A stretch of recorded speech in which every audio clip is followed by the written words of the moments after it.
traduction intégrale en français, en conservant le style et le ton de la narration, la famille Lee menait une vie heureuse dans un quartier tranquille. C'était une famille simple composée de Monsieur Lee, de son épouse Madame Lee et de leur unique enfant, une petite fille nommée Véronica. Leur quotidien était rempli de rire et d'amour. M et Madame Lee travaillaient dur pour offrir à Véronica tout ce dont elle avait besoin. Chaque soir, ils se retrouvaient autour du dîner pour partager les histoires de leur journée, puis s'installer ensemble au salon pour profiter de la compagnie les uns des autres. Véronica était la lumière de la vie de ses parents. C'était une enfant gaie, avec de grands yeux curieux et un cœur bienveillant. Sa mère l'habillait toujours de jolies robes et veillait à ce qu'elle ne manque de rien. Véronica aimait profondément ses parents et ne pouvait imaginer une journée sans eux. Chaque nuit, avant qu'elle ne s'endorme, Madame Lee venait la border, lui racontait une histoire, et déposait un baiser sur son front. Puis, un jour ensoleillé, tout bascula brutalement. Madame Lee eut un accident de voiture. Véronica et elle attendaient son retour à la maison, mais à la place, Monsieur Lee reçut un appel qui lui glaça le cœur. Se précipitant à l'hôpital avec Véronica, il trouva son épouse sur un lit, le visage pâle, mais les yeux toujours remplis d'amour. Elle serra la main de Monsieur Lee et lui murmura ces derniers mots, « Prends soin de notre fille, je t'en prie. » Puis elle s'éteignit, laissant Monsieur Lee et Véronica anéantis. Au début, Monsieur Lee s'efforça de tenir sa promesse.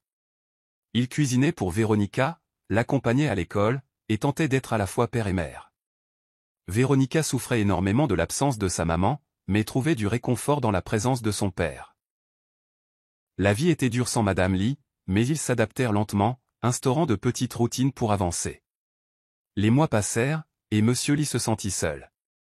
Il souffrait de ne plus avoir de compagne et trouvait difficile de tout assumer pour élever Véronica seule. Après mûre réflexion, il décida de se remarier. Il rencontra une femme qui était elle-même mère célibataire d'une fille, Angela, et se disait que cette nouvelle configuration pourrait apporter du bonheur à Véronica et à lui. Après une courte période de fréquentation, il emménagea avec sa nouvelle épouse et Angela sous le même toit. Au début, tout sembla bien se passer. Véronica restait discrète mais polie envers sa nouvelle belle-mère. Celle-ci se montrait gentille, faisant des efforts pour connaître Véronica et la mettre à l'aise. Elle cuisinait pour la famille, aidait Véronica dans ses devoirs et les emmenait, elle et Angela, au parc.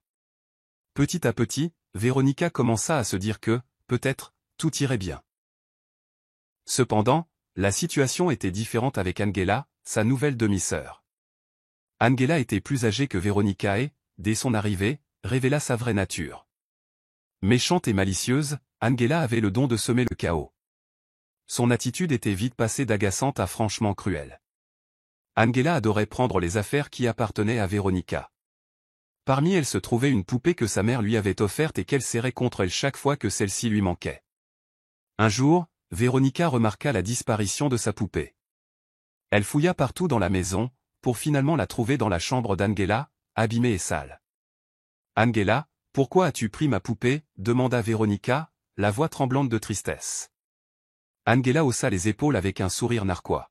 « Ce n'est qu'une poupée ridicule. De toute façon, tu es trop grande pour ça. » Puis elle tourna les talons, laissant Véronica au bord des larmes. Une autre fois, Véronica travaillait sur un projet scolaire qui lui tenait à cœur. Angela s'approcha en faisant semblant de s'y intéresser et demanda à le voir. Pensant qu'Angela voulait l'aider, Véronica le lui montra. Mais Angela fit exprès de renverser un verre d'eau dessus, ruinant tout le travail que Véronica avait accompli. « Oh, zut! Quelle maladroite je suis !» fit Angela d'un air faussement innocent. Véronica savait que ce n'était pas un accident. Pourtant, lorsque Monsieur Lee s'en mêla, Angela joua à la victime, feignant l'innocence et prétendant que c'était une simple étourderie. Et les incidents s'enchaînèrent. Angela n'arrêtait pas de jouer des tours à Véronica, cachant parfois ses livres d'école ou se moquant d'elle quand elle la voyait triste. Au dîner de famille, elle lançait des commentaires méchants, qualifiant Véronica de trop gâtée ou trop sensible. Véronica s'efforçait de l'ignorer, mais les piques incessantes la blessaient profondément. Un jour, Véronica aperçut Angela qui entrait en douce dans sa chambre pendant qu'elle-même lisait au salon. Intriguée et agacée, elle retourna dans sa chambre, surprenant Angela en train de fouiller dans ses affaires. « Que fais-tu dans ma chambre ?» demanda Véronica, se postant à la porte, le front plissé. Angela leva les yeux au ciel. Oh, détends-toi. Je regardais juste. Ce n'est pas ta maison, tu sais? Véronica serra les poings, luttant pour rester calme. Mais c'est ma chambre, et tu ne peux pas y entrer sans permission. Angela l'ignora et passa devant elle sans un mot. À bout, Véronica alla se plaindre à son père, expliquant comment Angela la traitait. Mais Monsieur Lee ne prêta pas vraiment attention, imaginant que les deux filles avaient juste besoin de temps pour s'habituer l'une à l'autre. Véronica se sentit alors plus seule que jamais. Les jours devinrent des semaines, et Angela continua ses brimades. Un soir, Véronica, malade, laissa son assiette intacte sur la table. Angela la remarqua, et avec un sourire rusé, lança « Oh, tu ne veux pas manger? Tu es tellement difficile, Véronica. Peut-être que c'est pour ça que tu es toujours si faible et sans défense. » Le visage de Véronica s'empourpra de honte, mais elle se tut, de peur de créer un esclandre. La belle-mère remarquait bien le comportement d'Angela, mais espérait que les deux filles finiraient par se réconcilier. Véronica, elle, souhaitait que son père se souvienne de la promesse faite à sa mère. Parfois, seule dans sa chambre, elle murmurait tout bas « Maman, tu me manques. J'aimerais que tu sois là. » Un soir, après une journée particulièrement difficile, Véronica s'installa seule dans le jardin, serrant ses genoux contre elle et fixant le ciel. Angela l'avait humiliée devant des amis de la famille en disant « Véronica est tellement gamine qu'elle dort encore avec sa poupée. » Tout le monde avait ri, sans savoir à quel point cette poupée comptait pour Véronica. Ce n'était pas un simple jouet, c'était un souvenir de sa mère. Monsieur Lee vint la rejoindre et s'assit près d'elle, remarquant sa tristesse. « Qu'est-ce qui ne va pas, Véronica » demanda-t-il doucement. Véronica hésita, puis finit par parler « Papa, tu te souviens de ce que maman t'a dit avant de nous quitter ?» Monsieur Lee eut l'air perplexe. « Ta mère m'a dit beaucoup de choses, ma chérie. Pourquoi me demandes-tu ça? Elle t'a demandé de prendre soin de moi, » chuchota Véronica, la voix à peine audible. « Mais j'ai l'impression que tu ne vois pas ce qu'il se passe. Angela est si méchante avec moi. Elle abîme mes affaires, se moque de moi, et parfois, je me sens étrangère dans ma propre maison. » Le visage de Monsieur Lee s'adoucit, il prit conscience de ce qui se tramait. « Je suis vraiment désolé, Véronica. Je ne me rendais pas compte à quel point la situation était difficile pour toi.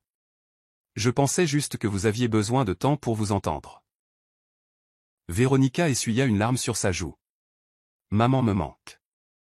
Je me sens en insécurité, comme si on ne m'aimait plus. » Monsieur Lee la prit dans ses bras, la serrant fort. « Je te promets, Véronica, que les choses vont changer. Je vais parler à Angela et à ta belle-mère. Tu es ma fille, et je t'aime plus que tout au monde. Je ne laisserai personne te faire sentir seule. » Les années passèrent, et Véronica se concentra sur la construction de sa propre vie. Elle se mit à travailler tôt, d'abord dans une usine, puis dans la vente au détail, où son charme et son dévouement furent récompensés. Son existence prit un virage encore plus joyeux lorsqu'elle rencontra Matthew Chang, un séduisant propriétaire de café et héritier d'une famille aisée. Matthew semblait incarner tout ce dont elle avait rêvé, attentionné, raffiné et talentueux, avec une élégance naturelle qui la faisait se sentir chérie et en sécurité. 6 mois après le début de leur romance, il la présenta à sa famille. Le père de Matthew, un homme distingué d'une trentaine d'années, traita Véronica avec politesse et respect. Mais sa mère, au regard perçant et froid, la toisa de dédain dès leur première rencontre.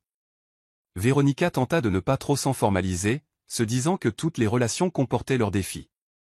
Mais la mère de Matthew montra rapidement son antipathie, allant jusqu'à l'humilier publiquement. Un soir, malgré le fait que Véronica ne supportait pas la nourriture épicée, sa belle-mère insista pour que tout le repas soit pimenté. Matthew, aveugle à la détresse de Véronica, ne capta pas ces signaux de détresse. Seul son beau-père remarqua son embarras et demanda à la bonne de servir des plats doux.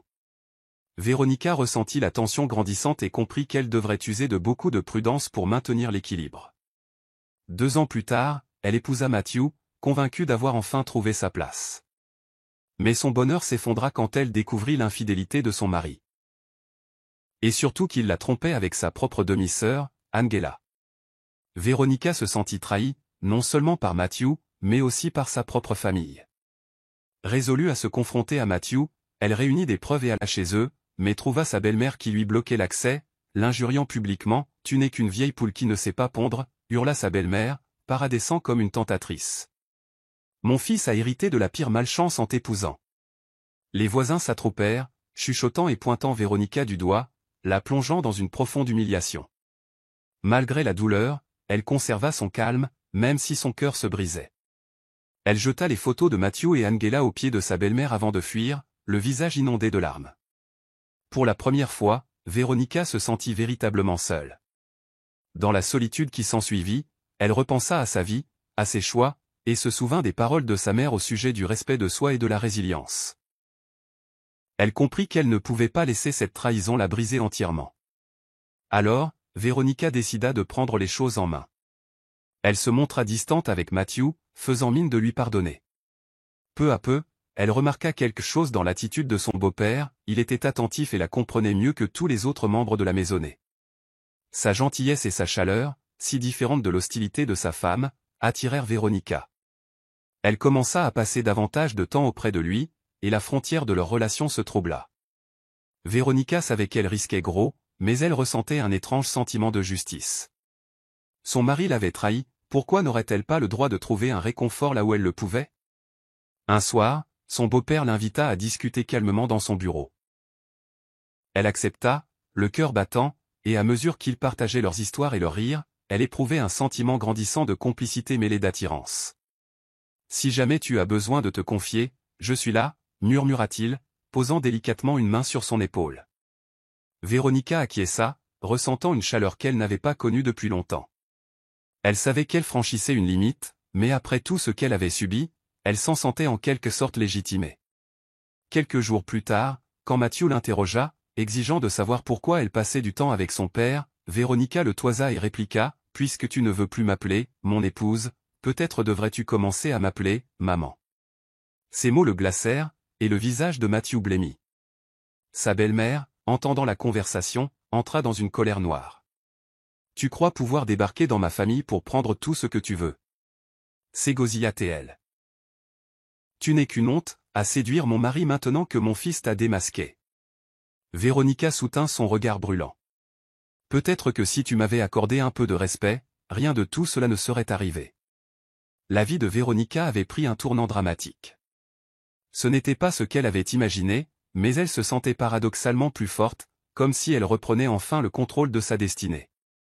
Elle ferait face à l'avenir avec la même détermination et la même dignité que sa mère lui avait enseigné. Avant tout ce tumulte et cette souffrance causée par la trahison de Matthew, Véronica avait déjà rencontré bien des difficultés, notamment à cause de sa belle-mère. Dès le début, la mère de Matthew avait été opposée à leur mariage, estimant que Véronica n'était pas assez bien pour son fils. Mais Matthew, follement épris à l'époque, n'avait pas prêté attention aux objections de sa mère. Ils se marièrent donc, et malgré la tension, Véronica espérait que la situation s'améliorerait avec le temps. Le jour de leur mariage, cependant, la mère de Matthew ne se présenta pas. Véronica ressentit un pincement au cœur en voyant la chaise vide qui lui était réservée. Elle fit de son mieux pour ne pas s'en formaliser, mais au fond, cela la peina. Matthew, lui, sembla ne rien remarquer, tout à sa joie avec ses garçons d'honneur. Seul le père de Matthew s'approcha de Véronica, posant une main bienveillante sur son épaule. « Ne fais pas attention à elle, » lui dit-il avec douceur. « Elle a toujours été ainsi, mais tant que je suis là, personne ne te fera du mal. » Ces mots la rassurèrent, et Véronica en éprouva un grand réconfort, adoucissant son inquiétude. Après le mariage, son beau-père afficha encore plus clairement son soutien. Il acheta un magnifique logement en centre-ville comme résidence pour Matthew et elle. « Je sais que votre génération apprécie l'indépendance, alors vous pourrez vivre séparément, » expliqua-t-il avec un sourire, en remettant les clés à Véronica. Elle se sentit profondément touchée par cette délicatesse, qui sonnait comme une promesse silencieuse, il serait toujours là pour la protéger. Mais lorsque la mère de Matthew découvrit l'existence de la maison, elle se mit dans une colère noire. Un jour, alors que Matthew travaillait, Véronica entendit un vacarme dans le salon. En s'y précipitant, elle fut horrifiée de voir sa belle-mère, le visage déformé par la rage, en train de détruire leurs meubles, de jeter des vases à terre et de hurler « Tu penses pouvoir débarquer dans la vie de mon fils et tout lui voler ?» La voix de sa belle-mère résonnait dans les pièces vides. « Cette maison, cette famille, tout ça ne t'appartient pas. » Véronica tenta de la raisonner, mais la femme demeura sourde à toute explication. Incapable de joindre Matthew par téléphone, elle n'eut d'autre choix que d'appeler son beau-père. Il arriva en trombe, le visage fermé mais l'attitude ferme pour affronter sa femme. « Ça suffit, dit-il d'un ton sec. Si tu ne t'arrêtes pas immédiatement, je vais devoir demander le divorce. » Ces mots la frappèrent de stupeur, et son regard, toujours furieux, se figea un instant sur lui. À contre-cœur, elle quitta la maison en laissant derrière elle des meubles brisés et des éclats de verre. Véronica resta figée, bouleversée mais soulagée d'avoir été défendue par son beau-père. Le lendemain, celui-ci envoya de nouveaux meubles pour remplacer ceux qui avaient été détruits. Véronica lui en fut profondément reconnaissante, lui trouvant une humanité que nul autre ne semblait lui accorder.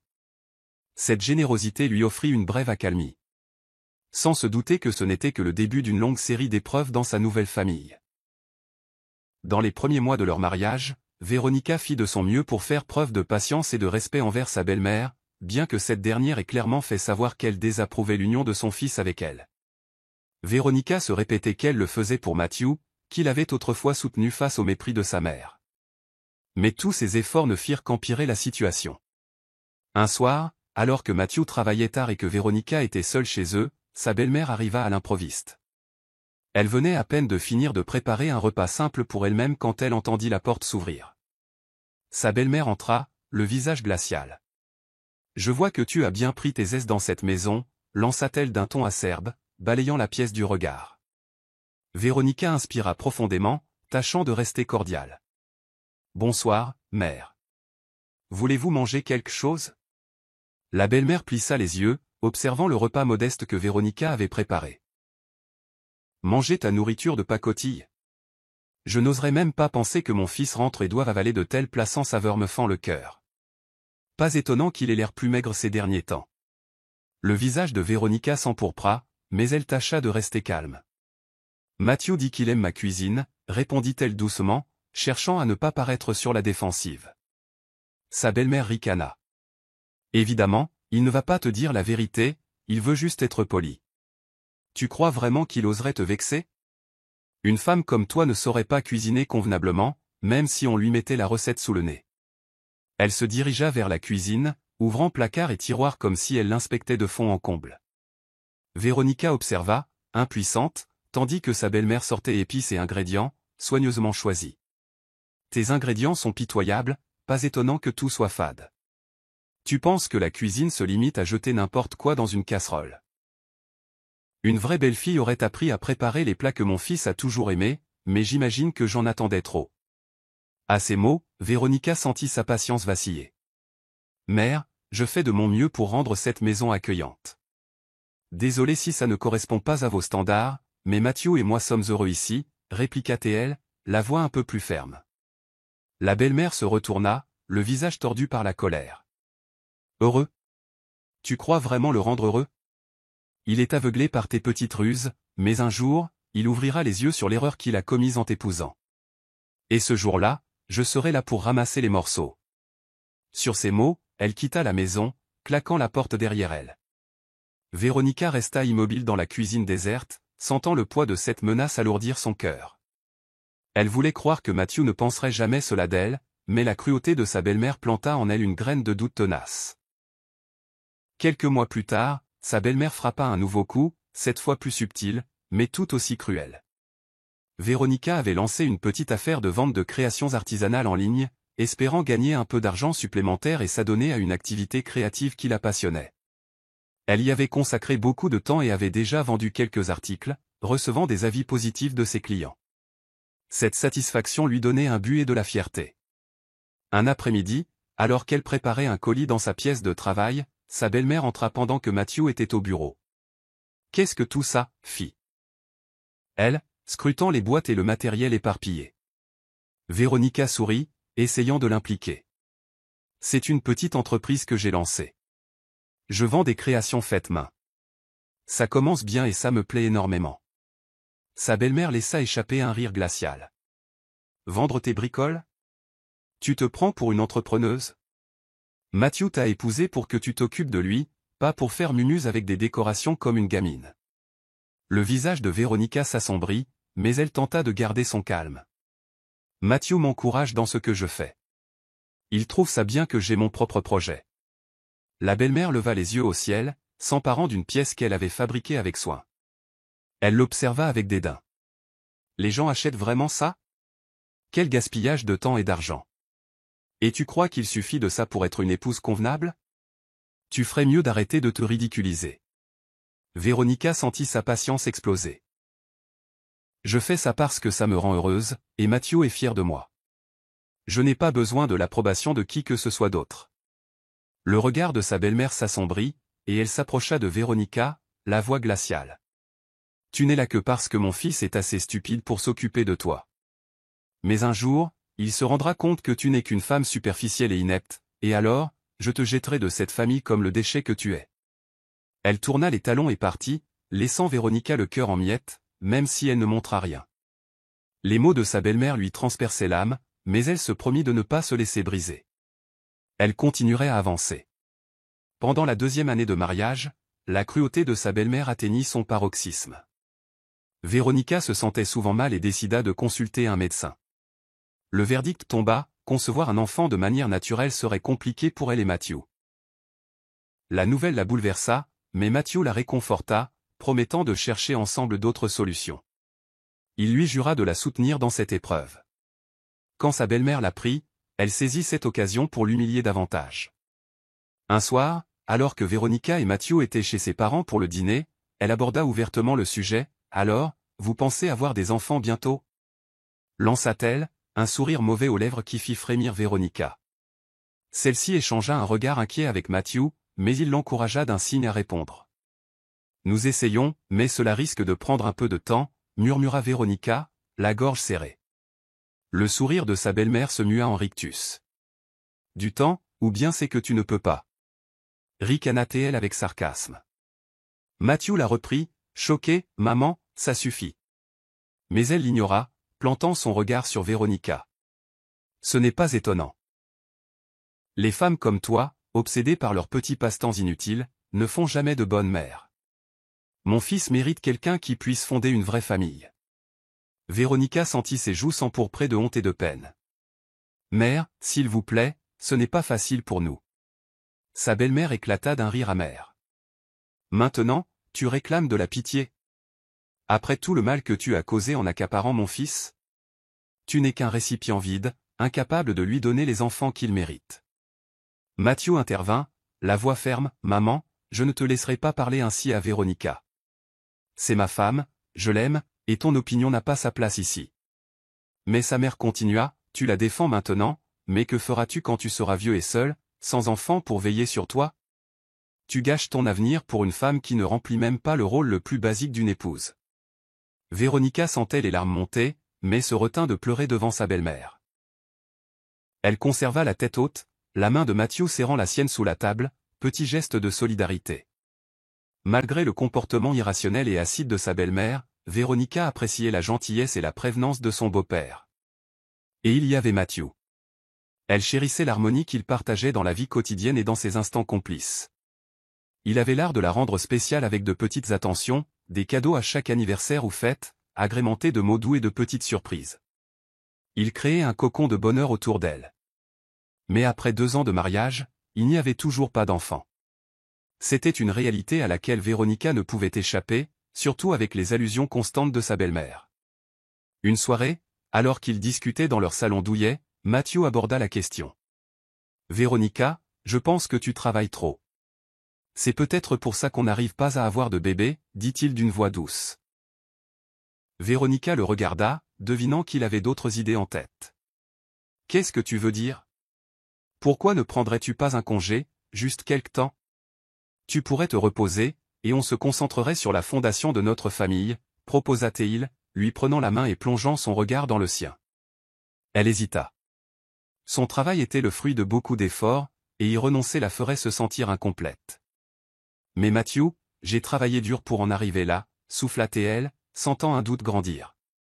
Il serra plus fort ses mains, insistant, s'il te plaît, Véronica, fais-le pour moi. Ce ne serait que temporaire, juste pour qu'on mette toutes les chances de notre côté. Devant sa bienveillance et repensant à tout l'amour qu'il lui avait apporté, Véronica soupira et finit par céder. D'accord, murmura-t-elle, essayant de se persuader que c'était la bonne décision. Son ancienne patronne, devenue son associée, fut affligée de la voir partir, tentant en vain de la faire changer d'avis.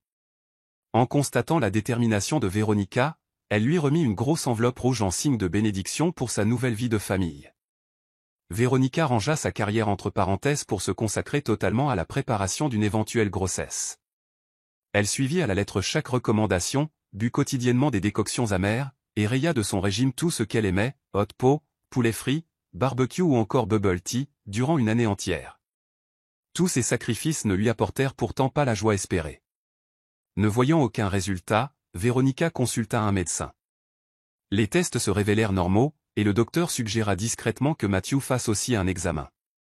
Anxieuse, Véronica en parla à Matthew. « Matthew, le médecin propose que tu vérifies aussi de ton côté, juste pour être sûr. » Il se raidit et se tourna vers elle, la colère déformant ses traits. « Tu insinues que c'est ma faute ?» hurla-t-il, incrédule.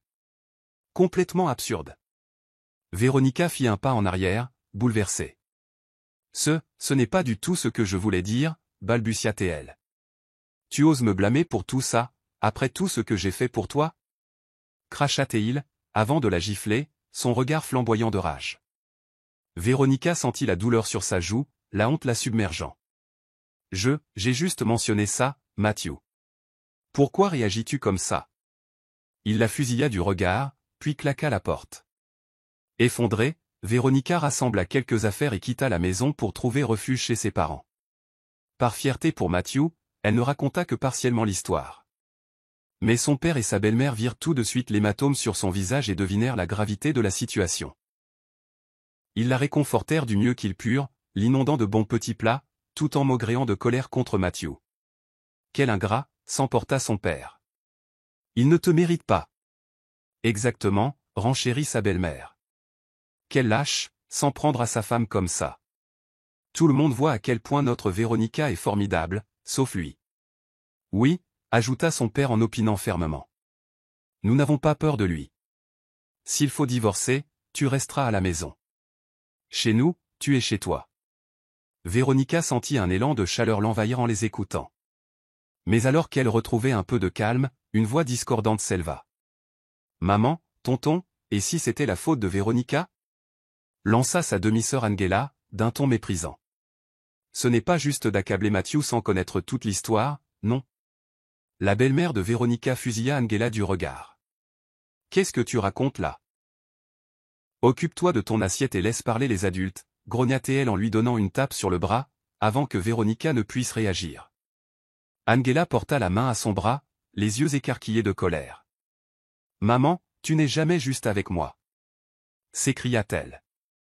Sans broncher, la mère de Véronica braqua un regard sévère sur Angela. Je t'ai élevée, Angela, et je connais aussi ton caractère. Si Véronica n'avait pas un si bon tempérament, elle t'aurait déjà remis à ta place. Avec ton attitude, c'est un miracle que quelqu'un te supporte encore. Maman, tu prends toujours le parti de Véronica. Protesta Angela, la voix montant d'un cran. La mère de Véronica soupira, d'un ton las mais ferme. Angela, tu te comportes comme une enfant. Véronica mérite qu'on la soutienne, et si tu n'es pas capable de le comprendre, abstiens-toi de donner ton avis. Furieuse, Angela se leva de table, le visage rouge.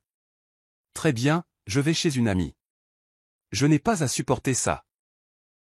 Elle claqua la porte en sortant. Véronica la suivit du regard, déchirée entre la frustration et l'inquiétude. Elle s'apprêta à se lever pour la rattraper, mais sa belle-mère l'arrêta doucement. Ne t'en fais pas pour elle, Véronica, fit-elle avec un sourire apaisant. Angela a toujours été comme ça, elle fuit dès que quelque chose ne lui plaît pas. Le père de Véronica hocha la tête, placide. Et puis, elle fait du taekwondo depuis toute petite. Même 3 ou 4 gaillards ne la feraient pas plier. Elle s'en sortira. Sa belle-mère posa une main sur l'épaule de Véronica, puis lui servit une cuillerée de son plat favori. Allez, mangeons. Tu en as assez subi, ce soir on s'occupe de toi. Véronica sourit faiblement, reconnaissante de tant de sollicitude. Malgré sa peine, l'amour de sa famille lui apportait un petit réconfort. Elle se saisit de ses baguettes et prit une bouchée de nourriture, se laissant gagner par un doux espoir d'avenir meilleur. Le lendemain, Angela rentra vers midi, arborant un air étrangement rayonnant. Elle adressa un sourire narquois à Véronica en passant, « Profite bien tant que ça dure, hein ?» Devant l'air interrogateur de Véronica, Angela ne donna aucune explication et se retira dans sa chambre, laissant Véronica décontenancée. 3 jours plus tard, Matthew se présenta chez les parents de Véronica, accompagné de son père. Il avait l'air penaud, et ses excuses sonnèrent faux. « Véronica, j'ai eu tort de te frapper. Reviens à la maison, s'il te plaît, dit-il, la voix dépourvue de la chaleur qu'elle lui connaissait. Véronica hésita. Son propre père ne l'avait jamais touché ainsi, le geste de Matthew avait ébranlé sa confiance. Le beau-père de Véronica, percevant son trouble, gifla sèchement Matthew, « C'est comme ça qu'on s'excuse ?» S'emporta-t-il. Montre-lui du respect. Matthew se tourna vers Véronica, plus sincère cette fois, « Je suis vraiment désolé, Véronica. Je ne le referai plus jamais. Pardonne-moi. » Sous la pression et face au souvenir de l'amour qu'elle ressentait autrefois, Véronica finit par céder et rentra avec lui. Mais elle se rendit vite compte du changement dans l'attitude de Matthew. Il ne rentrait plus à la maison avant 23 heures et disparaissait parfois toute la nuit. Un jour, en faisant la lessive, Véronica trouva un long cheveu bleu sur la chemise de Matthew, alors qu'elle-même avait les cheveux courts. Un pressentiment sombre la gagna, Matthew la trompait. Résolue à découvrir la vérité, elle engagea un détective privé. Moins de 2 semaines plus tard, il lui remit un dossier de photos. Le cœur serré, elle reconnut Matthew dans des poses intimes avec une autre femme. Mais ce fut bien pire lorsqu'elle vit que la femme en question n'était autre qu'Angela, sa propre demi-sœur. Sous le choc, Véronica rassembla les preuves et alla confronter Matthew, mais en arrivant chez eux, sa belle-mère lui barra de nouveau la route. « Va-t'en !» felatait-elle.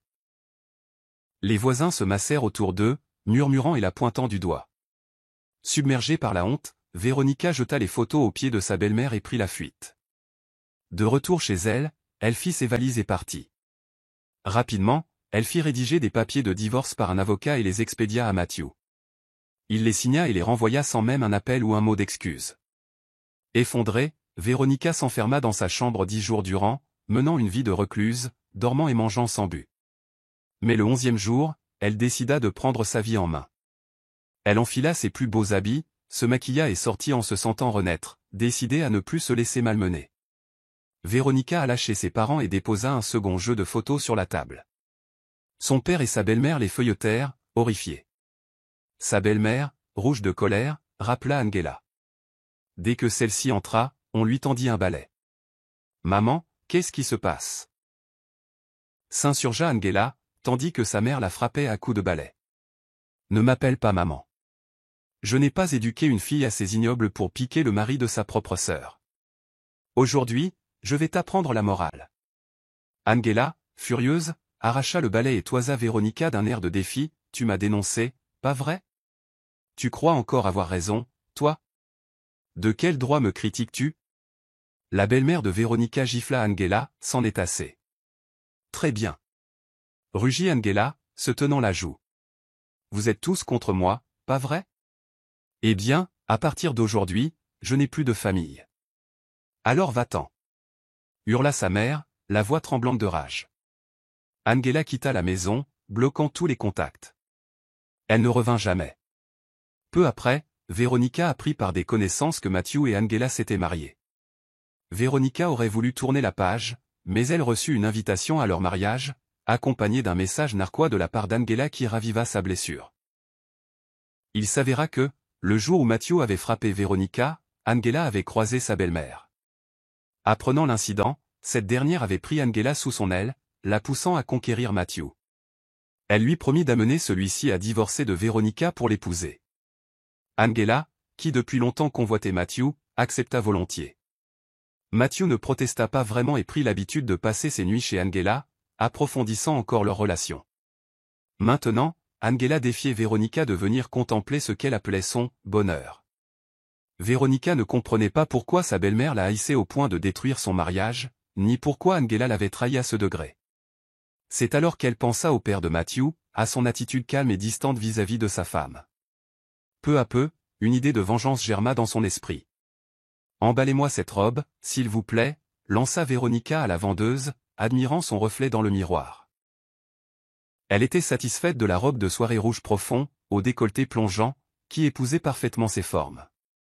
Elle l'enfila, ajusta ses cheveux et se prépara à assister au mariage de Matthew et de sa sœur. À son arrivée, sa sœur se tenait sur l'estrade dans une somptueuse robe de mariée, mais Véronica sentit bien que de nombreux regards se retournaient sur elle.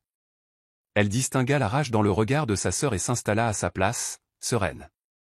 N'est-ce pas l'ex-femme de Matthew? Elle est magnifique. Comment a-t-il pu la laisser tomber pour sa sœur? Il est aveugle, murmura Théon parmi les invités. Véronica ne put retenir un léger sourire. Il y a 2 ans, c'était elle la mariée, debout exactement au même endroit. Elle serra les poings pour contrôler ses émotions, puis promena son regard jusqu'à son beau-père. Toujours aussi élégant et imposant qu'à leur première rencontre, le temps n'avait pas de prise sur lui. Il la salua d'un signe de tête, et elle leva son verre pour lui répondre par un sourire discret. Après la cérémonie, Véronica glissa discrètement un billet dans la poche de son beau-père en passant près de lui. Quelques heures plus tard, elle attendait sur le toit de l'hôtel, regardant parfois sa montre. Enfin, il arriva. Au sujet de Matthew, je suis vraiment désolé, commença-t-il, exprimant ses regrets. J'ai déjà coupé les 2/3 de son allocation et repris la maison où il habitait. Son premier réflexe fut de présenter des excuses pour son fils et d'offrir une compensation, je peux te transférer la propriété de cette maison si ça peut arranger les choses. Véronica l'observa, stupéfaite. Elle ne comprenait pas comment un homme si droit pouvait avoir un fils pareil. Certains sont irrécupérables, constata-t-elle, la voix basse. Père, je ne suis pas là pour la maison. Il la dévisagea, déconcerté. Alors, que veux-tu, Véronica? Elle sortit alors une série de photos montrant sa belle-mère entrant dans un hôtel avec un autre homme. Il les examina calmement, sans réelle surprise. Ça, murmura-t-il avant de les poser. Vous le saviez déjà, demanda Véronica, intriguée par sa placidité. Il eut un rire amer. Depuis des années, oui. Ça ne vous fait rien? Son regard se perdit dans le vide. Notre mariage est une coquille vide depuis longtemps. On mène chacun notre vie. Véronica s'approcha de lui, laissant sa main dessiner un cercle sur son torse. Vous ne ressentez aucune rancœur, à la supporter ainsi? Il haussa un sourcil, curieux. Qu'est-ce que tu mijotes? Alors, Véronica lui dévoila tout, la machination de sa belle-mère, sa volonté de l'anéantir, l'incitation donnée à Angela pour briser son mariage. Je crois que la meilleure vengeance est de lui prendre ce qui lui tient le plus à cœur. Elle vous aime, père. Son infidélité ne fait que masquer sa frustration de ne pas vraiment vous posséder. Elle passa ses bras autour de son cou, son souffle chaud caressant son oreille, aidez-moi, et vous n'y perdrez rien. Il demeura silencieux un long moment. Enfin, il la serra tout contre lui, acquiesçant. Ils se dirigèrent ensuite vers une chambre au rez-de-chaussée pour exécuter le plan qu'elle avait en tête. Pendant la nuit, dans ses bras, Véronica le sentit fumer une cigarette en silence. Au matin, elle ne put s'empêcher de le questionner, comment vous êtes-vous retrouvé avec elle? Il esquissa un sourire triste, rejetant la fumée. C'est une histoire longue, mais il est temps que tu la connaisses. 20 ans plus tôt, il était un adolescent de 17 ans, plein de rêves et promis à un bel avenir dans un prestigieux lycée. Beau, doué, entouré par une famille aimante, beaucoup de filles l'admiraient. La mère de Matthew avait quitté l'école à cause de soucis financiers et aidait à la petite entreprise familiale, apportant chaque jour des légumes frais à la cantine du lycée. La première fois qu'elle l'avait vu, elle en était devenue obsédée, décidée à l'avoir à tout prix. Elle était prête à tout, se souvint-il, la voix chargée de mépris. Elle s'est liée d'amitié avec une camarade qui me connaissait, puis a réussi à se faire inviter à une fête d'anniversaire où je me rendais. Ce soir-là, elle m'a drogué à mon insu. Avec l'aide de sa famille, elle m'a emmené chez elle. À son réveil, ses parents étaient là, le menaçant d'aller voir la police s'il ne l'épousait pas. J'avais 17 ans. J'étais prisonnier, expliqua-t-il, encore empli de colère après toutes ces années. Le scandale éclata, il fut renvoyé du lycée et vit ses projets d'avenir partir en fumée. Il détestait cette femme et, après le mariage, quitta la maison pour fuir. Mais elle tomba enceinte. Même si je la haïssais, je ne pouvais ignorer qu'il y avait un enfant. Sous la pression de la société de l'époque et de ma famille, je suis revenu, raconta-t-il. Il me disait que l'enfant n'y était pour rien. J'ai fini par accepter, déterminé à élever Matthew du mieux possible, pour qu'il ne devienne pas comme elle. Il précisa à sa femme qu'il ne restait que pour son fils, mais elle continua ses manigances, espérant avoir un autre enfant pour s'assurer son emprise sur lui. Elle essaya plusieurs fois, mais après la deuxième tentative, il perdit patience. Une nuit, après un de ses coups bas, je l'ai frappé. Ça l'a dissuadé. Depuis ce jour, elle a gardé ses distances, et notre relation est telle que tu la vois. Véronica le regarda, bouleversée. Cet homme qu'elle avait admiré portait en lui une colère accumulée depuis des décennies.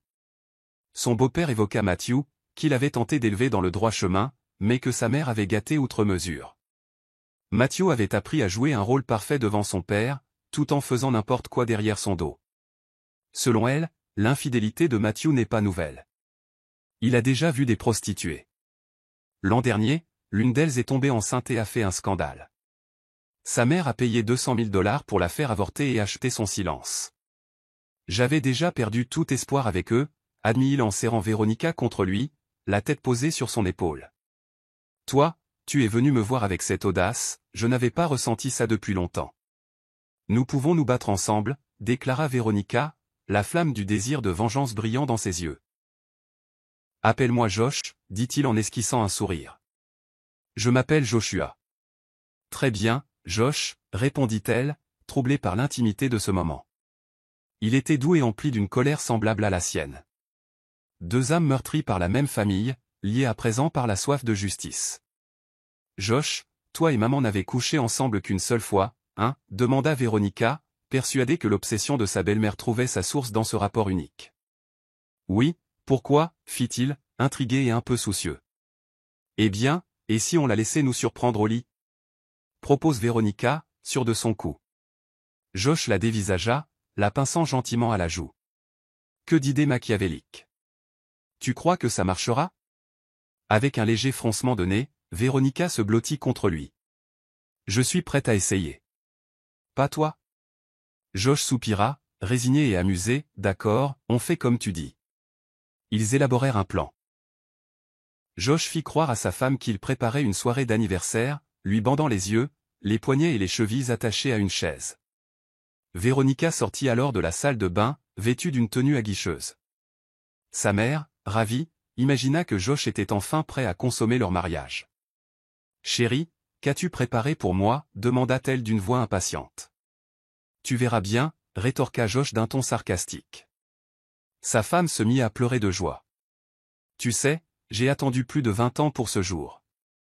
Enfin, il arrive. » « Merci, mon amour. » Josh hésita, la voyant si émue. Véronica préféra le laisser décider, sans insister. Soudain, le téléphone de Josh sonna. C'était Matthew. « Je vais prendre cet appel, dit-il. »« D'accord, mais reviens vite, » s'exclama sa femme, excitée à l'idée de ses retrouvailles.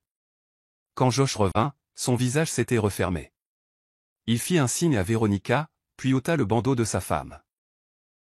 Elle, persuadée qu'il allait la combler, découvrit Véronica près de lui. « Véronica?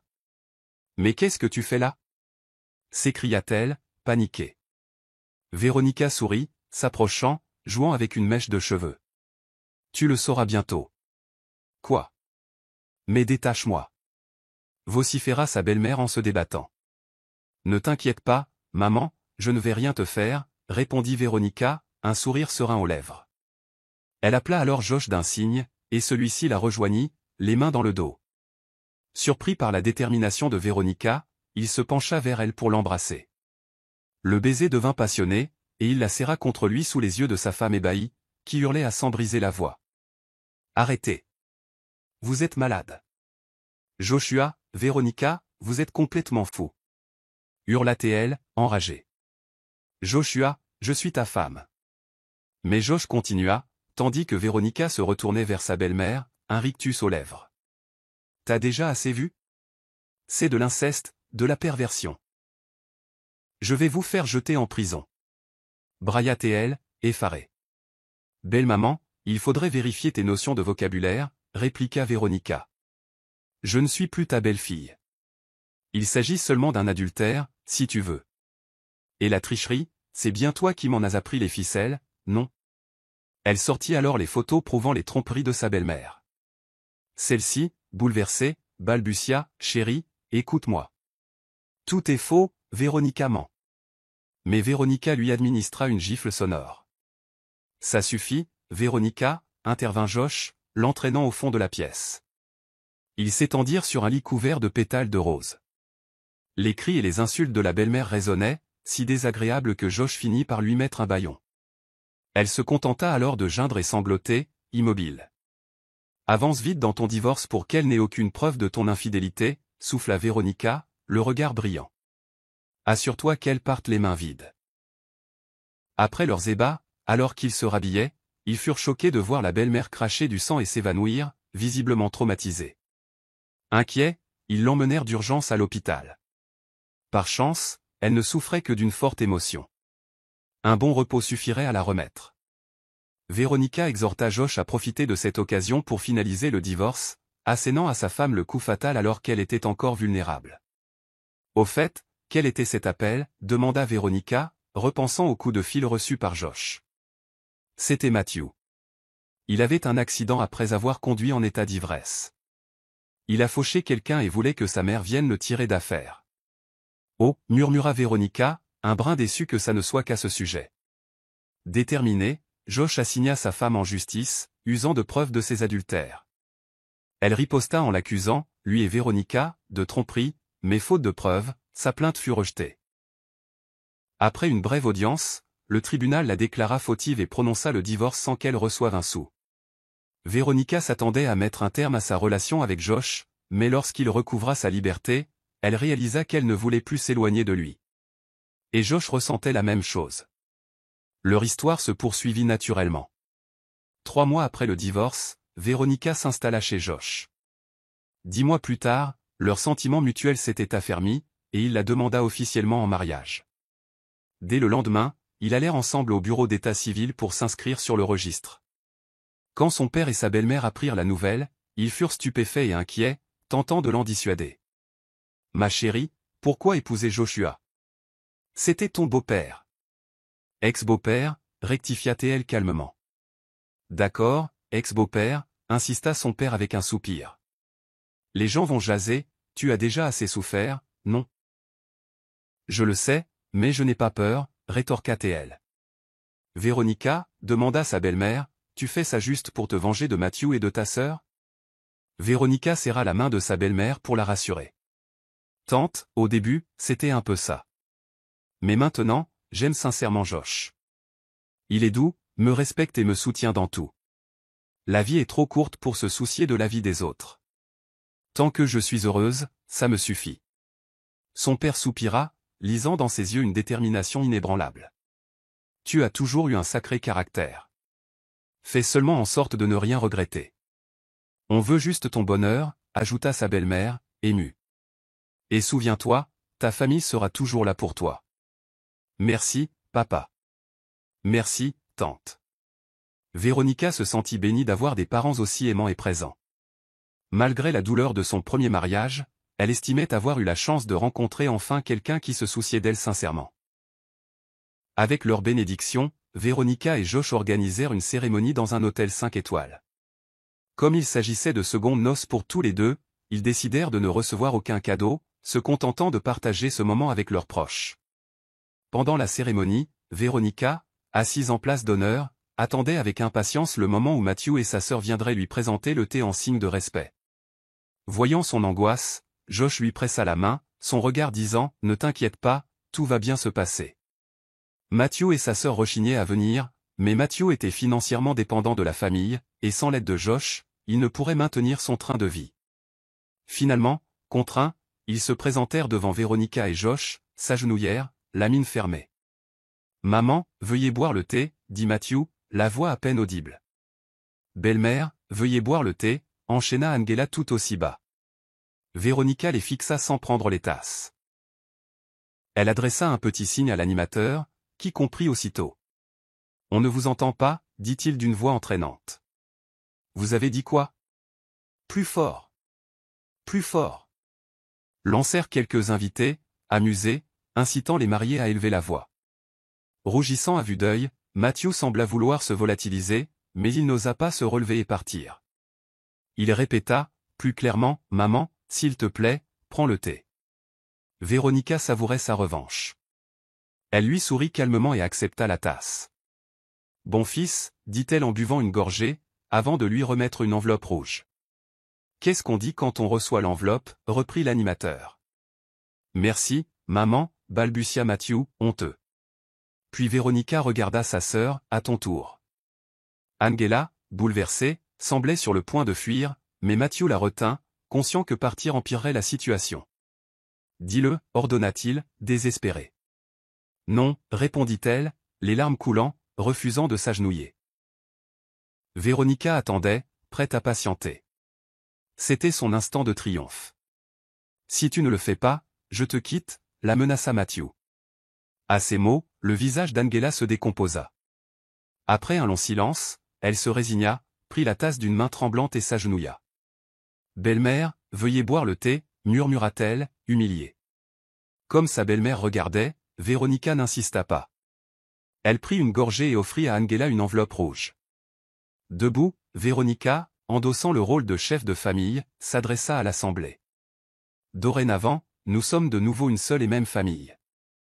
Je tâcherai d'être une bonne mère, de vous protéger avec mon mari, et de bâtir un foyer harmonieux. » C'est bien, murmurèrent les invités, applaudissant. On ne peut pas tout avoir, plaisanta l'animateur en hochant la tête. Quand la belle-mère de Véronica arriva, malodorante et débraillée, la cérémonie était finie. Les 20 agents de sécurité prévus étaient devenus inutiles. « Maman, pourquoi tu arrives si tard » demanda Matthew, s'approchant avant de reculer, repoussé par l'odeur. La pauvre femme était couverte d'un liquide noirâtre et brun qui lui souillait le bas du corps. « C'est fini » dit-elle, amère, apercevant Véronica au balcon du 2e étage. Elle entra dans une fureur folle et se mit à lui courir après. « Maman, arrête !» lança Matthew, mais elle ne l'écoutait pas. Véronica, terrorisée, s'enfuit, relevant sa jupe pour courir. La belle-mère la poursuivait, aspergeant autour d'elle la boue ou la crasse accumulée sur ses vêtements. « Plus vite, maman !»« Attrape-la !» Angela et Matthew riaient derrière. Véronica parvint à monter dans un ascenseur, réussissant à en fermer les portes à temps. Elle s'adossa contre la paroi, essoufflée, se murmurant « Quelle honte, cette femme n'a décidément aucune limite. » En sortant, elle observa les couloirs et sortit son téléphone pour appeler Josh. « Allô, chérie ? Véronica, tu es où ? » Au 25e étage, chuchota TL, regardant derrière elle. « Ta mère est devenue folle, elle m'a couru après pour me jeter de la saleté dessus. Viens vite. Cache-toi, j'arrive. » À peine eut-elle raccroché qu'elle entendit une voix criarde dans son dos, « Je t'ai trouvé. » Véronica lâcha son téléphone, terrorisée, tandis que sa belle-mère lui sautait dessus pour la plaquer au sol. « Comment oses-tu voler mon mari » hurla-t-elle, tirant ses cheveux avec rage. « Lâchez-moi » rétorqua Véronica, tentant de se dégager, le crâne en feu. Dans un geste de désespoir, elle frappa son assaillante au visage puis à l'estomac. Sous la douleur, la mère lâcha prise, et Véronica se dégagea pour courir vers l'escalier. Mais, handicapée par sa robe longue, elle se fit bientôt rattraper. « Meurs, espèce de » vociférait la mère, la poussant pour la faire tomber dans les marches. Véronica refusa de se laisser faire et s'agrippa aux cheveux de son adversaire pour l'entraîner dans sa chute. Puis, ce fut le noir total. À son réveil, la nuit était déjà tombée. Elle se trouvait dans un lit d'hôpital, un élancement lancinant au ventre. Josh, assis à son chevet, tenait sa main, la tête posée contre elle. En la sentant bouger, il leva les yeux. « Véronica, tu es réveillée ? » « Ça va ? » « Ça va, un peu mal au ventre, » admit-elle, sentant une crainte dans son regard. « Qu'est-ce qui se passe ?» Josh inspira, la gorge nouée. « Véronica, tu étais enceinte d'1 mois. La chute t'a fait faire une fausse couche. » Sous le choc, elle se figea. « Quoi ?» balbutia-t-elle, sentant les larmes envahir ses yeux et dévaler ses joues. « Ça va aller, Véronica » murmura Josh en la serrant dans ses bras, sa voix teintée de chagrin. « On aura d'autres enfants plus tard. Disons que ce bébé est reparti chercher quelque chose qu'il avait oublié. Il reviendra une fois qu'il l'aura retrouvé. » Véronica éclata en sanglots, submergée par la peine. Ces mots la réconfortaient un peu, mais elle souffrait cruellement. Les vidéos de surveillance de l'hôtel prouvaient que sa belle-mère avait tenté de la blesser volontairement. À sa sortie de l'hôpital, celle-ci fut arrêtée puis jugée. Josh insista pour qu'elle soit condamnée, et elle écopa de 11 ans de prison. À sa libération, elle n'était plus que l'ombre d'elle-même, la moitié de son esprit envolé. Josh la fit placer dans un hôpital psychiatrique où elle ne pourrait plus nuire à personne. Peu de temps après, Matthew apprit la fausse couche de Véronica. Il comprit alors qu'ils avaient vécu 2 ans sans enfant, alors qu'elle était finalement tombée enceinte pour perdre ce bébé. Quand il alla se faire examiner, il découvrit qu'il souffrait d'oligospermie et avait très peu de chances d'avoir un enfant. Fou de rage, il reporta sa colère sur Angela, qui avoua l'avoir trompé. Ils divorcèrent, et, enceinte d'un père inconnu, Angela dut revenir vivre chez sa mère, malgré son vœu de ne plus jamais remettre les pieds ici. La mère de Véronica, déçue mais attachée à sa fille, l'accueillit malgré tout, s'occupant d'elle pendant sa grossesse. Angela, cependant, ne s'amenda jamais. Peu après l'accouchement, elle vola de l'argent et disparut. On ne sut jamais si elle était vivante ou morte. 5 ans plus tard, la police revint avec ses cendres. Véronica apprit qu'Angela s'était lancée dans la contrebande et, pour fuir, avait blessé 2 policiers, finissant par perdre la vie. Après cette fausse couche douloureuse, Véronica trouva refuge dans son travail, se consacrant à sa famille et à sa carrière. Avec le soutien de Joshua, elle lança sa marque de vêtements. En 3 ans, elle ouvrit 30 boutiques à travers le pays. Sa vie reprit de l'éclat, et elle découvrit un jour qu'elle était à nouveau enceinte. Saisie de bonheur, elle pressa les résultats contre son cœur et courut annoncer la nouvelle à Joshua. Mais en arrivant, elle trouva Matthew dans leur villa. Joshua lui avait pourtant interdit de revenir sans autorisation, et Véronica ne l'avait pas vu depuis longtemps. Il avait le visage émacié, comme vieilli de 10 ans. « Véronica, j'ai fait une erreur. Recommençons à zéro, implora-t-il, la voix tremblante de désespoir. Je n'aurais jamais dû aller voir ta sœur. C'est elle qui m'a séduit. Maintenant, je réalise que tu es mon véritable amour. » Véronica ne ressentait que du dégoût. Sans vouloir le confronter trop durement, de peur de faire un faux mouvement durant sa grossesse, elle opta pour une stratégie plus douce. « Matthew, lâche-moi d'abord, s'il te plaît. Si ton père nous surprend, ce sera encore pire. » Il hésita, mais ne desserra pas sa poigne. Véronica esquissa un sourire forcé. « Écoute, je ressens la même chose que toi, lui dit-elle d'un ton mielleux. Retourne chez toi, je viendrai demain, d'accord ? Ce sera plus sûr. Matthew sembla ravi de cette réponse, la crut, et finit par partir, en lui faisant promettre de le rejoindre le lendemain. Elle scella cette illusion d'un baiser sur sa joue. Dès qu'il fut parti, elle sortit une lingette humide et s'essuya fébrilement, soulagée. Le soir, quand Joshua rentra, elle lui raconta tout. Il se mit dans une colère noire et, dès le lendemain, organisa l'exil de Matthew à l'étranger, lui allouant tout juste $1000 par mois pour sa subsistance, le forçant à prendre sa vie en main. Mais Matthew ne changea pas. Il se mêla à la petite amie d'un malfrat local et subit de graves blessures lors d'une confrontation, finissant handicapé. Josh, alerté, le fit rapatrier dans le pays, l'installa dans un appartement avec une aide-soignante, et s'assura qu'il ne manquerait de rien mais qu'ils ne reviennent pas dans leur vie. Pendant ce temps, Josh se consacrait pleinement à Véronica et à leur enfant à naître.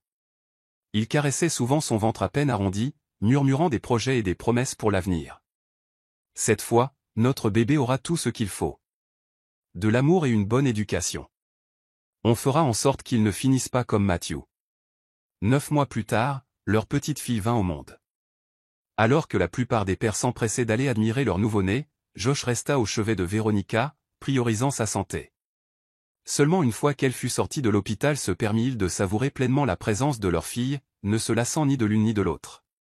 Il délégua ses responsabilités professionnelles à son frère aîné pour se consacrer entièrement à sa femme et leur enfant. Josh se montra d'une dévotion totale, faisant la cuisine, lavant les cheveux de Véronica, berçant le bébé, chauffant les biberons et changeant les couches. Ni le père ni la belle-mère de Véronica ne pouvaient rivaliser avec une telle attention. Finalement, à force de cajolerie, Véronica le persuada de reprendre le travail. Le matin de sa reprise, elle ajusta sa cravate avec un sourire complice. « Bien, Ma chère épouse, dit-il en riant, tu es la patronne, je fais ce que tu me dis. Véronica l'embrassa sur la joue. Beau parleur. Allez, file. Ainsi commença leur nouvelle vie, pleine de respect mutuel, d'amour, et de bonheur retrouvé. Les épreuves du passé s'étaient dissipées, laissant place à